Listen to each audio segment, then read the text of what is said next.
Já ouviu falar da tibolona? Tem muita gente que tem medo de repor hormônio, quer evitar o seu uso, mas acaba partindo para o uso de um medicamento sintético, achando que vai diminuir os riscos em relação à reposição hormonal. Então hoje eu vim aqui falar sobre esse tema que traz tantas dúvidas. Tibolona funciona mesmo para reposição hormonal? Mas antes disso, eu te convido, se inscreve aí no nosso canal, ativa o sininho de notificações. Os temas que me brilham os olhos é falar sobre reposição hormonal, endometriose, suplementação, reprodução humana, então tem muito vídeo legal aí para vocês relacionado a esses temas. Então vamos lá, o que é a tibolona? A tibolona é um hormônio sintético, ou seja, numa era que a gente bate tanto na tecla dos hormônios bioidênticos, que são mais parecidos com os hormônios que o nosso corpo produz naturalmente, falar em tibolona é uma coisa que às vezes a gente fica um pouco em dúvida. E como que ela age? A tibolona, ela tem uma ação parecida com os hormônios androgênicos, que é a testosterona, e os hormônios estrogênicos. Então, traduzindo tudo isso,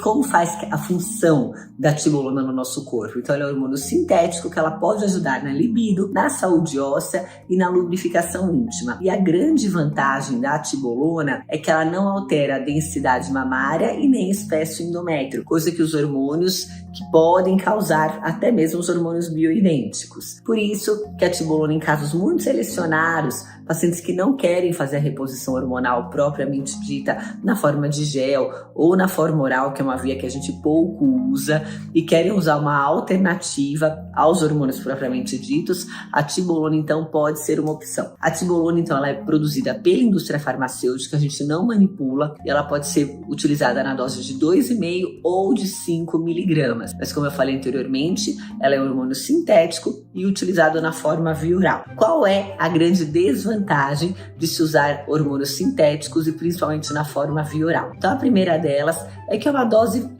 padronizada, não é uma dose individualizada, que é uma coisa que a gente prega tanto pensando em reposição hormonal. E uma coisa que eu bato muito na tecla aqui é de que nós temos 3 fases da menopausa: a fase pré-menopausa, que é a janela de oportunidade, a fase da menopausa propriamente dita, que é 1 ano inteiro sem menstruar, e a fase da menopausa tardia, que é depois de 5 a 10 anos que a mulher já entrou na menopausa. E eu não devo usar os mesmos medicamentos para todas as fases, os mesmos hormônios. E coisa que a tibolona é uma dose só, que a gente usa para todo mundo, independente de peso, tempo de menopausa, comorbidades, fatores de risco. Eu não tenho como individualizar esse medicamento. Para você aí que tá entrando nessa fase tão peculiar que é a menopausa, começou a ter calorão, vagina seca, não quer saber do namoro com o marido, mas que não pode ou não quer fazer a reposição hormonal, nós criamos um e-book, é só clicar no link aqui abaixo, desmistificando esse conteúdo e trazendo opções mais naturais para você ter qualidade de vida nessa fase. A gente sabe que mais da metade da sua vida vai ser na pós-menopausa, e a gente tem que sim ter a condição para passar bem por essa fase. Uma outra coisa muito interessante é que todo hormônio sintético utilizado por via oral, ele traz então um efeito de primeira passagem no fígado, e nesse efeito, onde ele é metabolizado, você acaba aumentando o risco de coagulação alterada e piora o perfil de colesterol. Então todo hormônio utilizado por via oral tem esse potencial trombogênico, principalmente se ele estimular a produção de testosterona. E o outro pulo do gato aí da tibolona é que existe uma proteína que carrega os hormônios sexuais, chamada SHBG. E a tibolona ela não aumenta, pelo contrário, ela acaba diminuindo esse hormônio que carrega, essa proteína que carrega os hormônios sexuais. Com isso você acaba tendo mais testosterona livre, o que também pode ajudar mais na sua libido. Uma comparação que eu sempre faço no consultório é a de que: ai, Patrícia, eu quero comer um bolo de fubá. Então, quando eu dou a reposição hormonal, principalmente na forma dos implantes, que eu tenho uma absorção maior, tá? E eu não tenho tanto viés de uso quanto num gel transdérmico, que depende do veículo, onde foi manipulado, do pump tá adequado, sendo que a maioria deles não é produzido em larga escala, então é uma produção mais artesanal. Eu tenho muito, então, alteração da resposta clínica de acordo com esses parâmetros que são individuais de cada farmácia. Quando você usa então um medicamento que já é padronizado, você acaba tendo menos desses viés. Porém, em contrapartida, eu consigo individualizar a dose e, como eu falei anteriormente, para cada fase da menopausa da paciente, com isso também minimizar os riscos.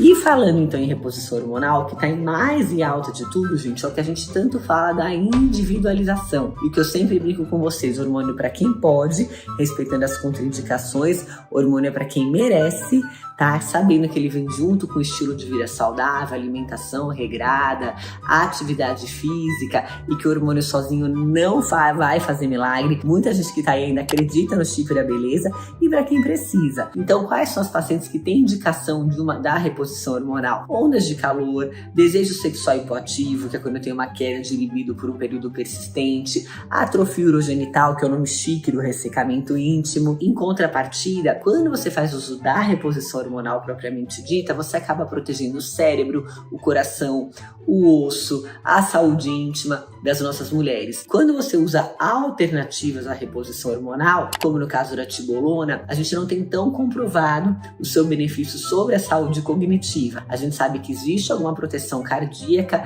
e proteção óssea, mas são benefícios inferiores à reposição hormonal, como a gente pode mostrar no trabalho aqui abaixo. Certo? Mas muitas mulheres ainda optam pelo uso da tibolona por não quererem utilizar o medicamento manipulado, por terem uma mama muito densa, por terem um histórico de espessamento endometrial, ou por não quererem fazer uso do implante hormonal, por toda essa questão aí de dúvida, de controvérsias que existem na literatura médica.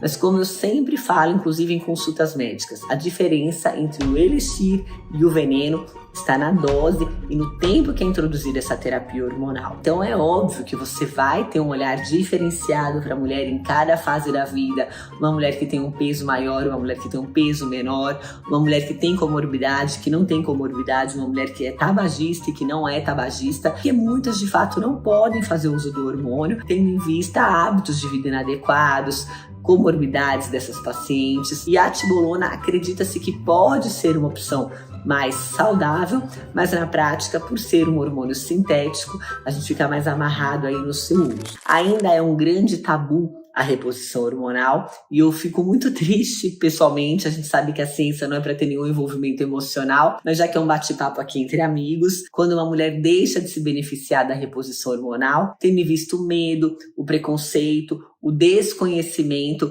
e não só dos pacientes, desconhecimento de muitos profissionais da área da saúde que se posicionam erroneamente contra um determinado tipo de tratamento, sem nem ter conhecimento. Então eu vejo, gente, eu aprendi a entender a importância dos hormônios na saúde da mulher dentro do Hospital do Câncer. Eu fiz oncologia ginecológica, depois que eu acabei a residência de ginecologia obstetrícia, uma frase que eu escutava muito lá, vocês já devem ter ouvido eu comentar aqui no nosso canal. Doutor, eu prefiro morrer de câncer a continuar com essas ondas de calor, a continuar dessa forma que eu estou. E lá, então, essa inquietação me fez estudar sobre os hormônios. Olha isso, gente, eu fui pro IBCC, pro Instituto do Câncer, justamente para aprender a estudar a reposição hormonal. E hoje a gente vê que muitas mulheres deixam de se beneficiar desse tratamento, sendo que elas poderiam utilizar, por exemplo, muitos casos de câncer de etiologia viral, cânceres não ginecológicos, pacientes que às vezes têm comorbidades que podem ser facilmente controladas, e ainda se bate muito na tecla de que o hormônio tudo resolve, mas não é assim não. O hormônio ou a tibolona só resolvem situações que a falta do hormônio trouxe. E se o seu problema é falta de hormônio, puxando o gatilho que eu deixei lá atrás, se você quer um bolo de fubá, coma um bolo de fubá. Quando eu dou a tibolona, é como se eu estivesse dando